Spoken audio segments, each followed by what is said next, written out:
মানুষের একটি সমস্যা আছে যে মানুষ সাফল্যকে মাপতে থাকেন, লক্ষ্যপ্রাপ্তিকে মাপতে থাকেন এবং তার তুলনা করতে থাকেন যে ও এত কিছু পেল আর আমি পেলাম না, ওর কাছে এত কিছু আছে কিন্তু আমার কাছে নেই। এই তুলনা করার জন্য ওনারা দুঃখী হয়ে পড়েন, নিরাশ হয়ে পড়েন। তাই আমি একটা প্রশ্ন করছি যে এটা কি উচিত? এই সংসারে আপনি কি নিয়ে তুলনা করবেন যেখানে সূর্যদেব চন্দ্রমা দুজনেই আছেন, দুজনেই হলেন বিশেষ, দুজনেই নিজ নিজ সময়ে উদিত হন। এদের মধ্যে একজন না থাকলে তাহলে আমাদের জীবন কঠিন হয়ে পড়বে। ঠিক সেইভাবেই আপনি যদি একটা বড় রেখা অঙ্কন করেন তাহলে অন্য রেখাটি ছোট হয়ে পড়ে না, সে তেমনই থাকে যেমনটা সে ছিল। আপনার অস্তিত্ব কখনো ছোট বা বড় হতে পারে না, শুধু তুলনা করার জন্য আপনার এটা মনে হতে পারে। যদি আপনি যুদ্ধ করতে চান আপনার তলোয়ারের প্রয়োজন পড়বে, যদি বস্ত্র তৈরি করতে চান এত বড় তলোয়ার দিয়ে কিছুই হবে না, তখন প্রয়োজন পড়বে একটা ছোট্ট সূচের। তাই তুলনা করবেন না, না নিজেকে ছোট মনে করবেন না অন্য কাউকে। সবার সাথে সহযোগিতা করুন, আর যদি তুলনা করতেই হয় নিজের সাথে করুন যে কাল আমি কেমন ব্যক্তি ছিলাম, আজ কি তার থেকে শ্রেষ্ঠ হয়ে উঠতে পেরেছি। ভেবে দেখুন ভবিষ্যতে গিয়ে আপনি কতটা শ্রেষ্ঠ ব্যক্তি হতে পারেন। আসুন আমার সাথে ভালোবেসে বলুন রাধা রাধা।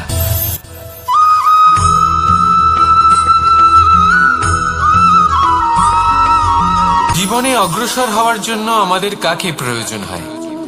মাতা পিতা, বন্ধু, প্রেম, সাহায্য, অর্থ, পরিশ্রম, আশা। ভিন্ন ভিন্ন মানুষ ভিন্ন ভিন্ন বিকল্প চয়ন করে।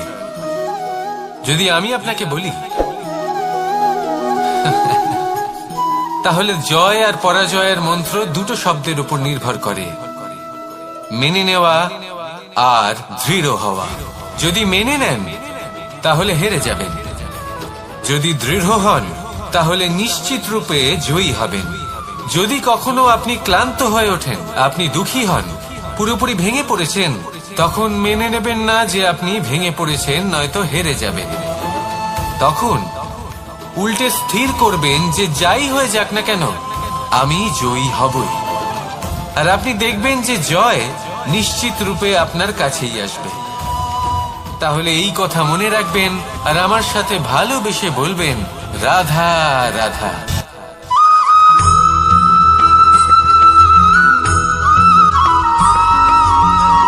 মানুষ ভাবেন যে ধন অর্জন করা হলো অত্যন্ত গুরুত্বপূর্ণ। তিনি আজীবন ধন অর্জন করতে থাকেন, ধন অর্জন করার চেষ্টা করতে থাকেন। সে যাই হয়ে যাক না কেন পরিশ্রম করতে থাকেন।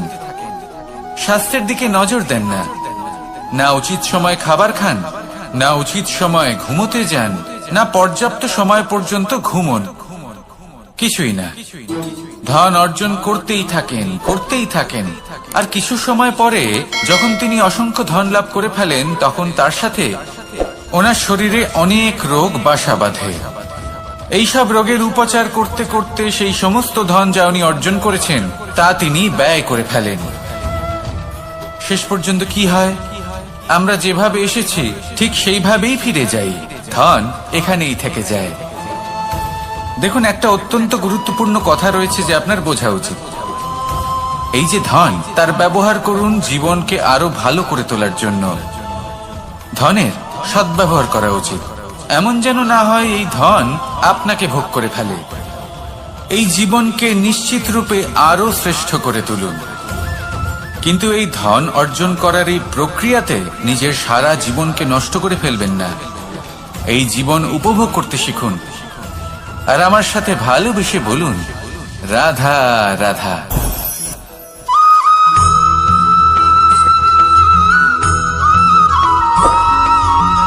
এই সংসারে যতই আঘাত প্রদান করুক না কেন প্রেম পূর্বক সহ্য করে আর তার বদলে অমূল্য রত্ন প্রদান করে।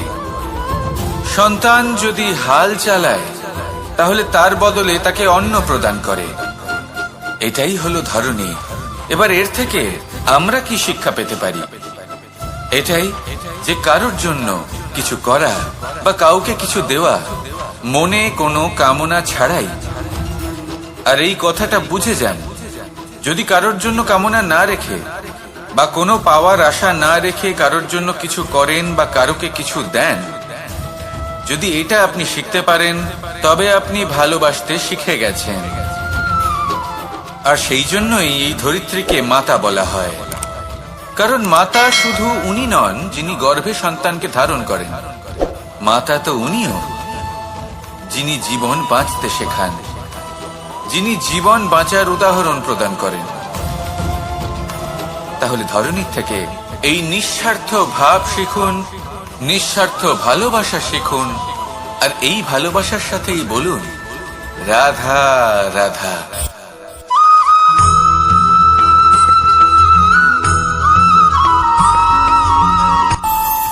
আমাদের মনে যখন কোনো প্রশ্ন ওঠে, কোনো দ্বন্দ্ব জাগে, তখন আমরা যাই আমাদের গুরুর কাছে, আমাদের আরাধ্যের কাছে গিয়ে জিজ্ঞেস করি। এইভাবেই একদিন আমি পৌঁছলাম আমার আরাধ্যের কাছে, আমার মহাদেবের কাছে, আর ওনাকে প্রশ্ন করলাম যে মহাদেব, জীবনে আনন্দ পাওয়ার, উৎসব পালনের, প্রেম ভাগ করে নেবার, জীবনকে উপভোগ করে নেওয়ার সর্বশ্রেষ্ঠ সময় কোনটা? মহাদেব হাসলেন আর উনি বললেন, জীবনে উৎসব পালনের সব থেকে শ্রেষ্ঠ দিন হলো মৃত্যুর ঠিক আগের দিনটা। প্রেম ভাগ করে নেওয়ার সব থেকে শ্রেষ্ঠ মুহূর্ত হলো মৃত্যুর ঠিক আগের মুহূর্ত। জীবনকে উপভোগ করে নেওয়ার সর্বশ্রেষ্ঠ প্রহর হলো মৃত্যুর এক প্রহর পূর্বে। তখন আমি চমকে গেলাম। আমি বললাম, কিন্তু মহাদেব, মৃত্যু তো অনিশ্চিত, আমরা জানিও না কবে আমাদের মৃত্যু হবে। মহাদেব আবার হাসলেন। উনি বললেন যে যদি আমরা এভাবে জীবন কাটাই যে আমরা জীবনের প্রত্যেক দিন, প্রত্যেক মুহূর্ত, প্রত্যেক প্রহর শেষ বলে মনে করি, তাহলে আমাদের সমস্ত জীবন আনন্দের সাথেই অতিবাহিত হবে। কি বলেন?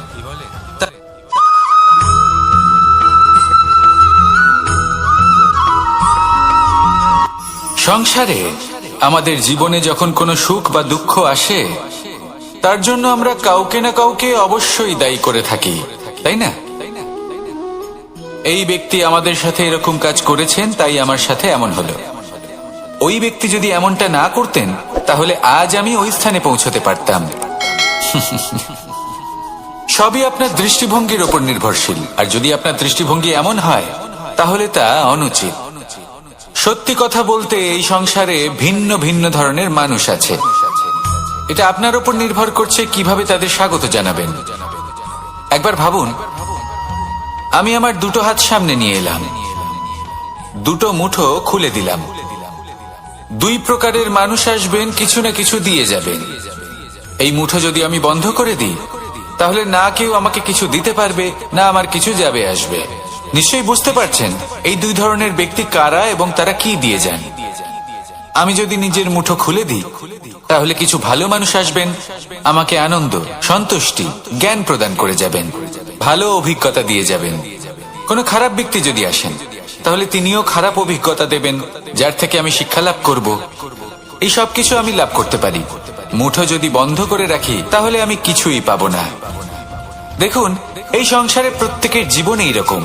প্রত্যেকের জীবনে সবকিছুই আছে, ভালো খারাপ দুই মানুষই আছে, ভালো অভিজ্ঞতা আছে, খারাপ অভিজ্ঞতা আছে। নির্ভর করছে আপনার উপর যে আপনি কি করবেন, এনাদের স্বাগত কিভাবে জানাবেন, কার থেকে কি বুঝবেন, কি শিখতে পারবেন, আর কোন দৃষ্টিভঙ্গি নিয়ে অগ্রসর হবেন। এটাই নির্ধারণ করবে যে আপনার জীবন কেমন হবে। আসুন আমার সাথে ভালোবেসে বলুন রাধা রাধা।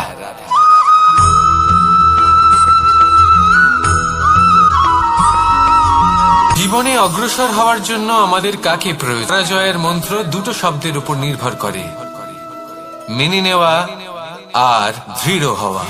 যদি মেনে নেন, তাহলে হেরে যাবেন। যদি দৃঢ় হন, তাহলে নিশ্চিত রূপে জয়ী হবেন। যদি কখনো আপনি ক্লান্ত হয়ে ওঠেন, আপনি দুঃখী হন, পুরোপুরি ভেঙে পড়েছেন, তখন মেনে নেবেন না যে আপনি ভেঙে পড়েছেন, নয়তো হেরে যাবেন। তখন উল্টে স্থির করবেন যে যাই হয়ে যাক না কেন, আমি জয়ী হবই। আর আপনি দেখবেন যে জয় নিশ্চিত রূপে আপনার কাছেই আসবে। তাহলে এই কথা মনে রাখবেন আর আমার সাথে ভালোবেসে বলবেন, রাধা রাধা।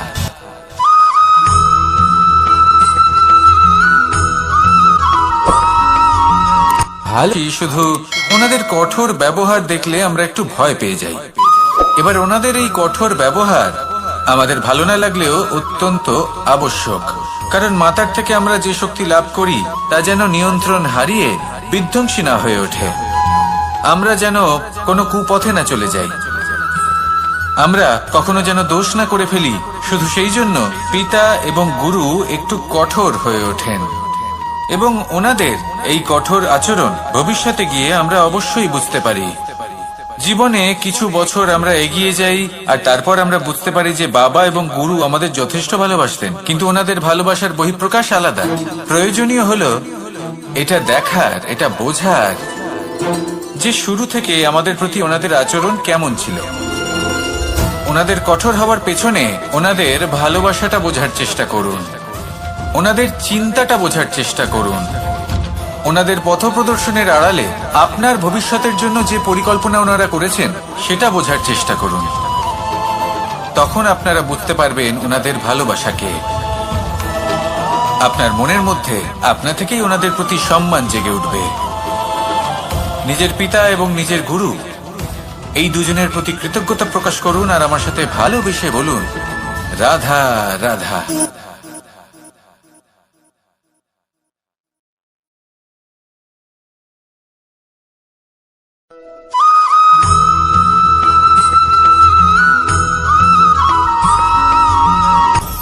আপনি কখনো পর্বতের শিখরে উঠেছেন? আপনি দেখতে পাবেন পর্বতের পদতলে প্রচুর সুন্দর ফুল রয়েছে, সবুজ বনানী রয়েছে। যত আপনি ওপরে উঠতে থাকবেন তত ফুল কমতে থাকবে, সবুজ বনানী কমতে থাকবে। আরো কিছুটা ওপরে উঠলে কাঁটা জাতীয় গাছ দেখতে পাবেন, শুকনো গাছ দেখতে পাবেন। আরো যদি ওপরে ওঠেন তাহলে পাষাণ দেখতে পাবেন। আরো ওপরে উঠলে হিমখণ্ড দেখতে পাবেন। এই যে পর্বত, তা মনুষ্য জীবনের সব থেকে উত্তম উদাহরণ। মানুষ যখন সাফল্যের শিখরে পৌঁছতে চান, মহানুভবতার শিখরে পৌঁছতে চান, পথে যত আস্তে আস্তে উপরে উঠতে থাকেন ততই ভৌতিক বস্তু তার থেকে বিচ্ছিন্ন হতে থাকে। যদি তিনি সেই ভৌতিক বস্তুগুলি ত্যাগ না করতে পারেন তাহলে কখনোই সেই স্থানে পৌঁছতে পারবেন না। আর মানুষ যদি উচিত ত্যাগ করতে পারেন, পথে অগ্রসর হতে থাকেন, এগোতে থাকেন, তাহলে একদিন না একদিন তিনি মহানুভবতার, জ্ঞানের, সাফল্যের হিমের স্বাদ অবশ্যই লাভ করবেন। মনে রাখবেন, মানব জীবনে ত্যাগ হলো অত্যন্ত গুরুত্বপূর্ণ অংশ। আসুন আমার সাথে ভালোবেসে বলুন, রাধা রাধা।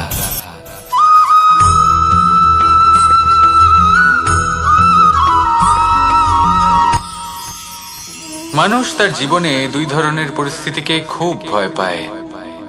এক, কোনো কারণবশত কারোর সামনে নত হওয়া। দুই, কোনো কারণে নিজের চরিত্র থেকে, নিজের মূল্যবোধ থেকে বিচ্যুত হওয়া। এবার কেন হয় এরকম যে কথায় কথায় কারোর সামনে নত হতে হয়? কেন বারংবার নিজের চরিত্র থেকে চ্যুত হতে হয়? এরকম কেন হয়? এটা তখনই হয় যখন আমাদের শিক্ষা এবং মূল্যবোধের অভাব থাকে। যদি মানুষের মধ্যে প্রকৃত শিক্ষা থাকে তাহলে এই সংসারে কোনো সময় এবং কারোর সামনেই নত হওয়ার কোনো প্রয়োজন নেই। যদি মানুষের মধ্যে মূল্যবোধ থাকে তাহলে তাকে নিজের মূল্যবোধ বা চরিত্র থেকে বিচ্যুত হতে হয় না, তা সে যাই হয়ে যাক না কেন। কোনো বালককে যদি জন্ম থেকেই সুশিক্ষার অধিকারী করা হয়, শিক্ষিত করা হয়, মূল্যবোধের অধিকারী করা হয়, তবে সে এই সংসারে এমন কর্ম করবে যাতে সে নিজেকে, নিজের পরিবারকে, সমগ্র সমাজকে গর্বিত করতে পারে। শিক্ষা লাভ করুন, মূল্যবোধ লাভ করুন এবং আমার সাথে ভালোবেসে বলুন, রাধা রাধা।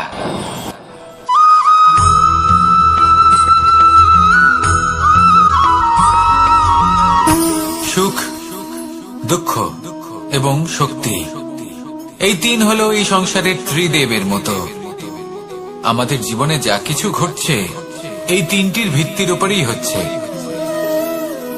আসলে এই সংসারের একটা নিয়ম আছে, যখনই আপনি কিছু লাভ করেন এই সংসার আপনার পরীক্ষা নেয়। এটা জানার জন্য আপনার পরীক্ষা নেয় যে আপনি যা কিছুই লাভ করেছেন আপনি কি আদৌ সেটার যোগ্য কিনা। ঠিক সেইভাবেই এই সুখ, দুঃখ এবং শক্তি আপনার পরীক্ষা নিয়ে থাকে। যখন সুখ আসে তখন সে আপনার পরীক্ষা নেয় যে আপনার মধ্যে অহংবোধ জাগ্রত হয়নি তো। যদি অহংবোধ চলে আসে তাহলে সুখ সেখানেই সঙ্গ ত্যাগ করে। দুঃখ আপনার ধৈর্যের পরীক্ষা নিতে থাকে, আর যদি আপনার মধ্যে ধৈর্য না থাকে তাহলে এটা আপনাকে আরো বেশি দুঃখের গভীর অন্ধকারে ঠেলে দেবে। সেখানে শক্তি পরীক্ষা নেয় আপনার বিনম্রতার। যদি আপনি বিনম্র না হন তাহলে হয় এই শক্তি আপনার সঙ্গ ত্যাগ করবে, নয় এই শক্তি বিনম্রতার অভাবে আপনার পতনের কারণ হতে পারে। এই সংসারে যে কোনো ব্যক্তি যিনি এই পরীক্ষায় উত্তীর্ণ হয়ে থাকেন এই জীবনে তিনি সাফল্য লাভ করেন। আসুন আমার সাথে ভালোবেসে বলুন, রাধা রাধা।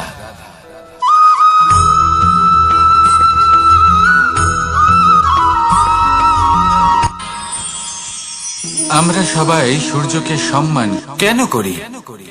কারণ আমরা জানি যে সন্ধেবেলা যখন সূর্যাস্ত হবে তখন শুধুমাত্র অন্ধকার বাকি থাকবে। ঠিক কিছুটা এরকমই হয় আমাদের মাতা পিতাও, যিনি আমাদের জন্ম দেন, আমাদের ভরণ পোষণ করেন, আমাদের বড় করেন, আমাদের প্রেম প্রদান করেন। কখনো কখনো তাদের মুখ থেকে কটু কথা নিঃসৃত হয়, আমাদের দুঃখ হয়, কিন্তু তখন আমাদের এটা বোঝা উচিত এগুলি নিঃসৃত হচ্ছে আমাদেরই মঙ্গলের জন্য। যেমন সূর্যদেব, উনিও উত্তাপ দিয়ে থাকেন আমাদেরই মঙ্গলের জন্য, যাতে ফসল পাকতে পারে, যাতে জল বাষ্প হয়ে মেঘ হতে পারে, বৃষ্টি হতে পারে, আর এই সংসারে নিরন্তর জলের প্রবাহ থাকে। আমাদের মাতা পিতা, তাদের কঠোর আচরণ, তাদের কঠোর অনুশাসনের পেছনে লুকিয়ে থাকে ওনাদের ভালোবাসা। আমাদের তা বুঝতে হবে, সসম্মানে ওনাদের গ্রহণ করতে হবে। কারণ ঠিক সূর্যাস্তের পরে যেমন চতুর্দিক অন্ধকারচ্ছন্ন হয়ে যায়, তেমনি আমাদের জীবন থেকে যখন আমাদের মাতা পিতা চলে যায় তখন আমাদের জীবনেও শুধু এবং শুধুমাত্র অন্ধকারই ছেয়ে থাকে। সেই জন্য নিজের মাতা পিতাকে সম্মান করুন, ওনাদের ভালোবাসা প্রদান করুন। এই মন আর এই জীবন প্রসন্ন হয়ে বলবে, রাধা রাধা।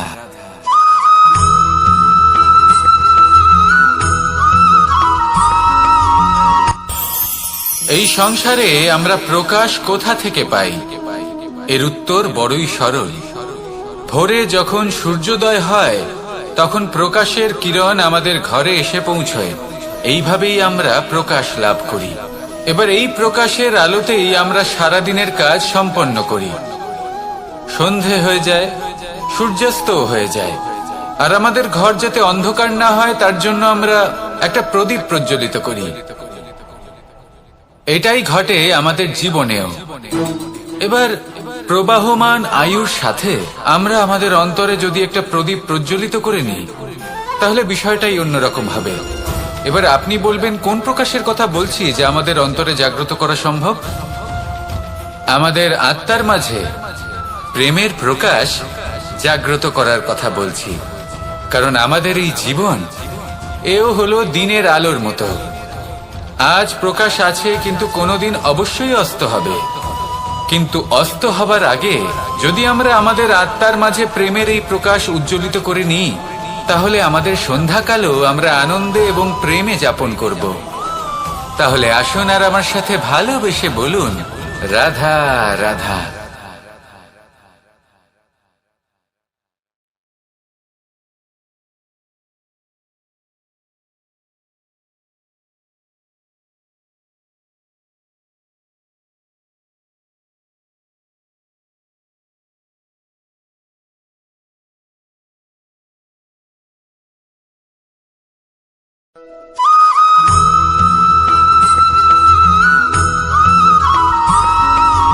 আমাদের শরীর প্রকৃতির সর্বশ্রেষ্ঠ রচনা। যে অঙ্গ প্রত্যঙ্গ আমরা লাভ করেছি প্রত্যেকটির মধ্যে একটি নিজস্ব বার্তা রয়েছে। একটু ভেবে দেখুন, দুটি চোখ দিয়েছে দেখার জন্য, দুটি কান দিয়েছে শোনার জন্য, নাসিকাও আছে দুটি, দুটি হাত দিয়েছে দ্বিগুণ পরিশ্রম করার জন্য। কিন্তু জীব শুধুমাত্র একটি। তার উপরেও তীক্ষ্ণ বলিষ্ঠ দাঁত দিয়েছে তার রক্ষার জন্য। কখনো ভেবে দেখেছেন কেন?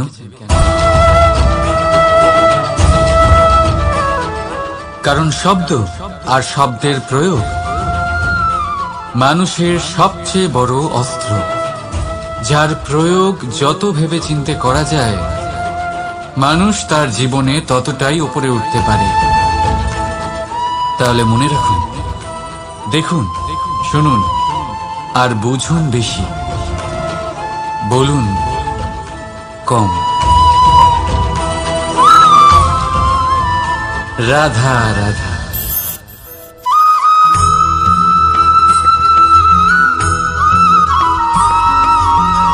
যখন আমরা কোনো বনে প্রবেশ করি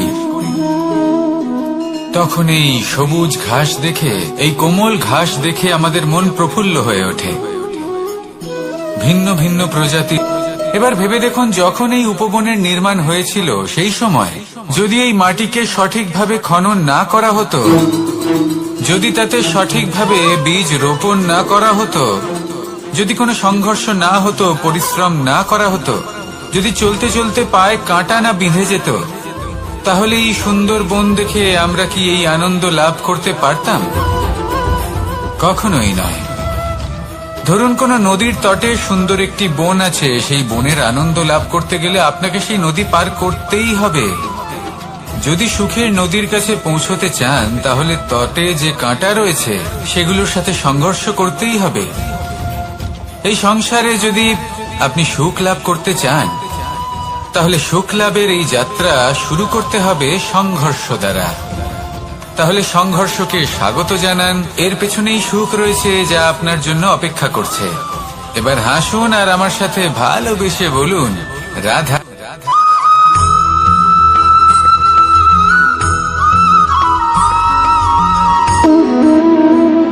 সম্পর্ক হলো আমাদের জীবনের একটি আধার। কিছু সম্পর্ক এমন যা আমরা জন্মসূত্রে লাভ করি, যেমন পরিবার, মা, বাবা। কিছু সম্পর্ক আছে যা আমরা জীবনে অর্জন করে থাকি, তা সে প্রেমের হোক, স্নেহের হোক বা বন্ধুত্বের। এই সকল সম্পর্ক লাভ করার বা গড়ে তোলার 5টি ধাপ রয়েছে। প্রথম ধাপ, কোনো ব্যক্তির সাথে আলাপ হওয়া, তার সাথে কথা বলা বা তাকে দেখা। দ্বিতীয় ধাপ, সে ব্যক্তিকে আমাদের ভালো লাগা। তৃতীয় ধাপ,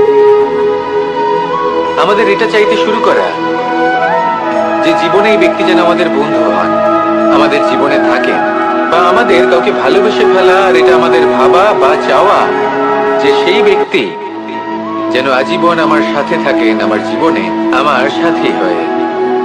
চতুর্থ ধাপ, লাভ করা। এবার এই ধাপটি অনেক মানুষের পক্ষেই খুবই সরল হয়, বড়ই সরল ভাবে নিজেদের সঙ্গীকে লাভ করে থাকেন। কিছু মানুষের জন্য এই ধাপ অত্যন্ত কঠিন হয়ে থাকে। অনেক প্রতিকূল পরিস্থিতির উপর জয়লাভ করে তারা সঙ্গীকে লাভ করেন, কিন্তু লাভ অবশ্যই করেন। এরপরে আসে পঞ্চম, অন্তিম এবং সব থেকে গুরুত্বপূর্ণ ধাপ। সেটা হলো সেই সম্পর্ক পালন করা। এটা হলো এমন এক বিষয় যা প্রত্যেক মানুষের শেখা উচিত। যদি ব্যক্তি নিজের জীবনে সম্পর্ক রক্ষা করতে শিখে যান, তবে প্রত্যেক সম্পর্ক তার জীবনকে স্বর্গ করে তুলবে। আসুন আর আমার সাথে ভালোবেসে বলুন রাধা রাধা।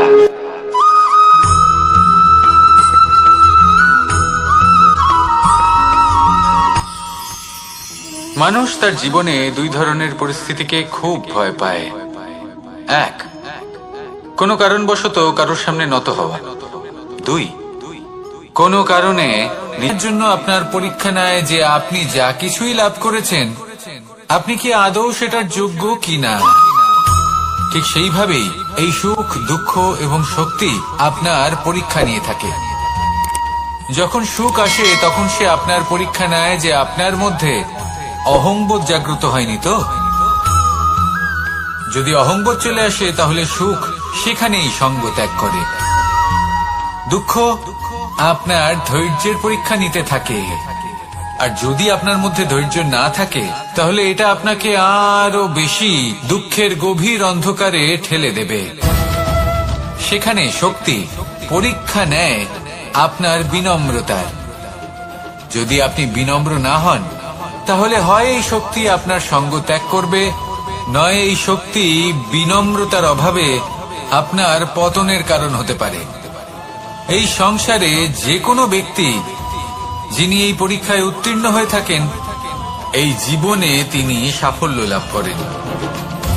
আসুন আমার সাথে ভালোবেসে বলুন, রাধা রাধা।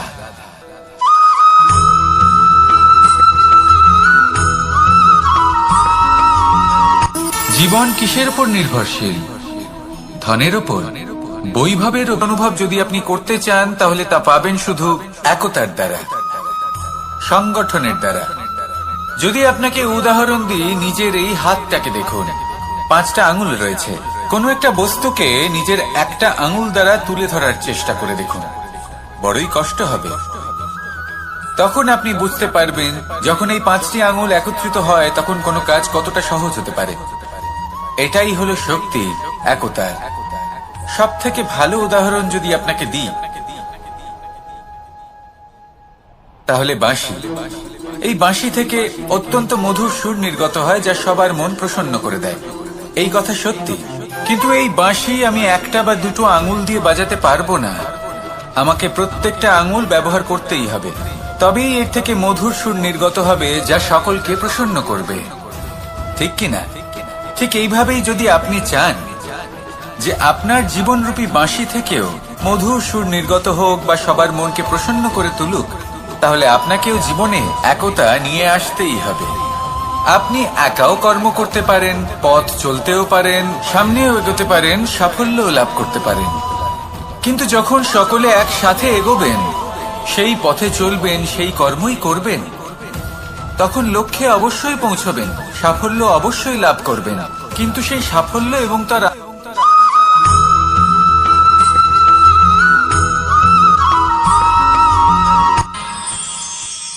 আমরা সবাই সূর্যকে সম্মান কেন করি? কারণ আমরা জানি যে সন্ধেবেলা যখন সূর্য। আপনি কখনো কোনো সাধারণ পাখি দেখেছেন? যেমন বাবুই। সে কি করে? সে কোনো গাছের ডালে নিজের বাসা বানায়। এবার সেইখানে বাসা বানানো সহজ ব্যাপার, কারণ সামগ্রী আশেপাশেই পাওয়া যায়। কিন্তু সমস্যা হলো আক্রমণ। কোন সাপ বা অন্য কোনো পশু ওর বাসাতে ওর সন্তানদের উপর না আক্রমণ করে বসে, এই ভয়ে তার সব সময় থাকে। আর এটা সব থেকে কঠিন ব্যাপার এদের জন্য, নিজের বাসায় নিজের সন্তানদের সুরক্ষা। আর বাজ পাখি, যদি আমরা বাজের কথা বলি তাহলে তারা কি করে? বাজ পাখি কোনো উঁচু পাহাড়ের শিখরে, কোনো পাথরের খাঁজে নিজের বাসা তৈরি করে। এবার ওখানে বাসা বানানো একেবারেই সহজ ব্যাপার নয়, কারণ সামগ্রী আশেপাশে পাওয়া যায় না, দূর থেকে নিয়ে আসতে হয়। কিন্তু সেইখানে আক্রমণের ভয়ও কখনোই থাকে না। এইভাবে উচিত রূপে ও নিজের বাসা রক্ষা করতে পারে, নিজের সন্তানদের রক্ষা করতে পারে।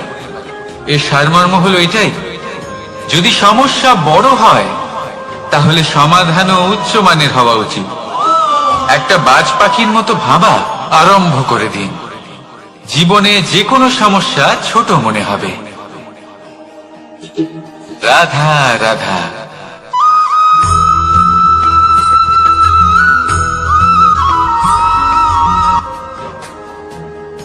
ভাগ করে নেওয়া বা বন্টন করা প্রত্যেক মানুষের জীবনে অবশ্যই হয়ে থাকে, আর অনেক সময় এটা জীবনে অতি আবশ্যক হয়ে পড়ে। কিন্তু ভাগ করার মনোকামনা তার থেকেও বেশি গুরুত্বপূর্ণ হলো যে কোন ঘটনার আধারে এই বাটোয়ারা হলো। অনেক সময় এই বাটোয়ারা হলো শান্তির প্রতীক, আবার অনেক সময় এই বাটোয়ারা বিপ্লব ঘটাতে পারে। এমন এক বিপ্লব যা মহাযুদ্ধ ঘটিয়ে দিতে পারে। দেখুন, বাটোয়ারা সম্পত্তির হোক বা হোক ভিক্ষার, শিক্ষা কিন্তু একটাই। জীবনে অনেক সময় বাটোয়ারা দরকার হতে পারে, কিন্তু যতদূর সম্ভব তা এড়িয়ে চলুন, একসাথে মিলে এগিয়ে চলুন। কারণ দেখুন, এই যে বাটোয়ারা ভাগ করে দেয়, আর সেখানেই একতা আপনাকে অগ্রসর করে। তাহলে আপনিও এটাই করুন, একসাথে মিলে সামনে এগোন, আর আমার সাথে ভালোবেসে বলুন, রাধা রাধা।